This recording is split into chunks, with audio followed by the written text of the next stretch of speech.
अगर आपने हमारे यूट्यूब चैनल को अब तक सब्सक्राइब नहीं किया है तो आपको यहाँ सब्सक्राइब बटन दिख रहा है, इस पर आप क्लिक कीजिए और हमें सब्सक्राइब कर लीजिए। और उसमें एक नोटिफिकेशन बेल आ रहा है, इसे भी आप इनेबल कर दीजिए। आज हमारे साथ बातचीत के लिए मौजूद हैं इतिहासकार और पूर्व लोकसभा सांसद इलियास आज़मी साहब। इलियास आज़मी साहब, आम आदमी पार्टी आपने बनाई, कैसे उसका पूरा रूपरेखा आप लोगों ने तैयार किया और किस तरह से वो पार्टी बनी? देखिए, ये कहना तो ज़्यादा सही नहीं है कि आपने बनाई। हाँ, तजवीज़ मेरी थी कि बिना पॉलिटिकल पार्टी बनाए उन मकासद को हासिल नहीं किया जा सकता जिनके लिए अन्ना आंदोलन चल रहा है। उसके लिए अन्ना को भी राज़ी किसी हद तक मैंने किया। लेकिन ये कहना कि आपने बनाई, ये तो सही बात नहीं है। सब लोगों ने मिल के बनाई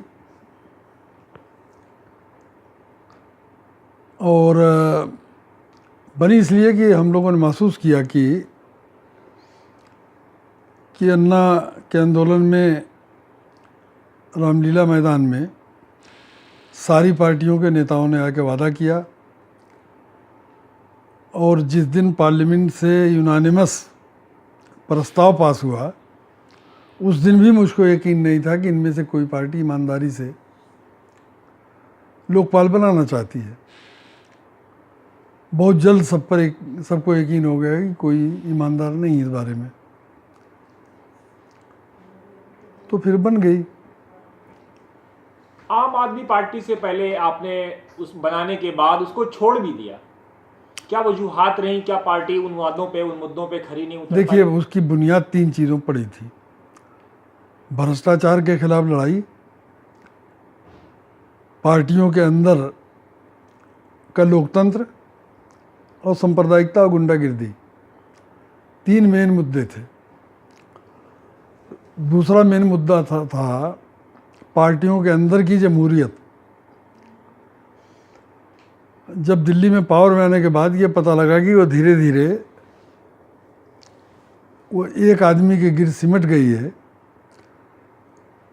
और जिन लोगों को चुना गया था उनमें ज़्यादातर लोग अपनी कोई राय नहीं रखते, सिर्फ उस आदमी की राय पर हाँ हाँ कर रहे हैं।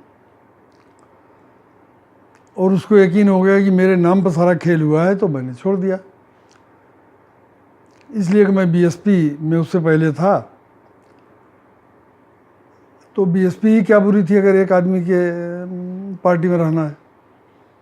इलियास आज़मी साहब, आपके बारे में मीडिया में ये बातें वक्त के साथ आई कि जिस अहम मीटिंग में पार्टी की किस्मत का फैसला हो रहा था उसमें आप ही ने पार्टी को बचाया भी था। अगर आप ना होते तो प्रशांत भूषण और योगेंद्र यादव जैसे लोग निकाले भी नहीं जाते। ये बात किसी हद तक सही है। मैं दिल से योगेंद्र यादव और प्रशांत भूषण की तरफ था, लेकिन जिस्म से नहीं था। ये मैं मानता हूँ कि ये मेरी गलती थी। उससे पहले आपने बहुजन समाज पार्टी बनाई और उस पार्टी से भी आप अलग हो गए। किस तरह से वो पार्टी बनी? और फिर नहीं, बहुजन समाज पार्टी मानवर काशीराम जी ने बनाई थी। मेरी राय, मशवरे, मेरी मेहनत, मेरी भाग दौड़ सब कुछ उसके लिए थी, मैं खुद उसमें नहीं था। बहुजन समाज पार्टी से भी वही था, जब एक आदमी की पार्टी बन गई तो जाहिर है कि मेरा मिजाज अलग है। जो वजह आम आदमी पार्टी की थी वही वजह बहुजन समाज पार्टी की थी। और जनता पार्टी में भी आप एक अहम नायक और अहम खेवनहार के तौर पर थे। वीपी सिंह के बहुत करीब माने जाते थे। जनता का शिराजा भी बिखर गया। हाँ, तो जनता पार्टी और जनता दल 2 अलग अलग वक्तों में बनी हैं। मैं दोनों के बनाने में शामिल था। वीपी सिंह वाले में ज़्यादा शामिल था, इसलिए कि उस वक्त मेरी कुछ हैसियत सियासी बन गई थी। जनता पार्टी जब बनी है तो मेरी कोई सियासी हैसियत नहीं थी। फैसला लेने की ताकत अल्लाह ने दे रखी थी और मुस्लिम मजलिस को उसके लिए राज़ी करने का काम अकेले मैं नहीं किया था।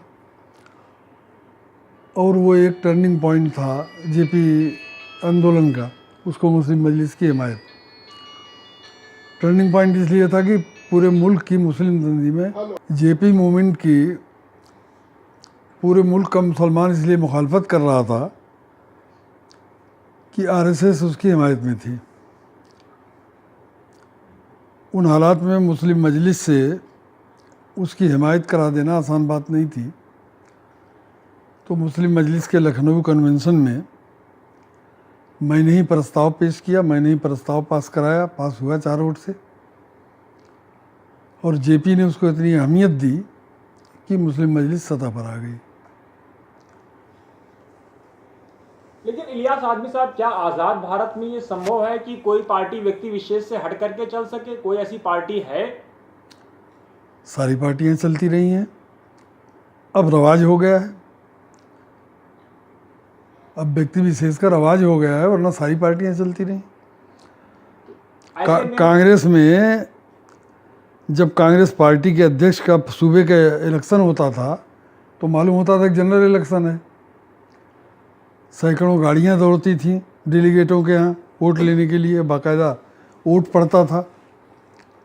खुद सोशलिस्ट पार्टी में इसी तरह होता था।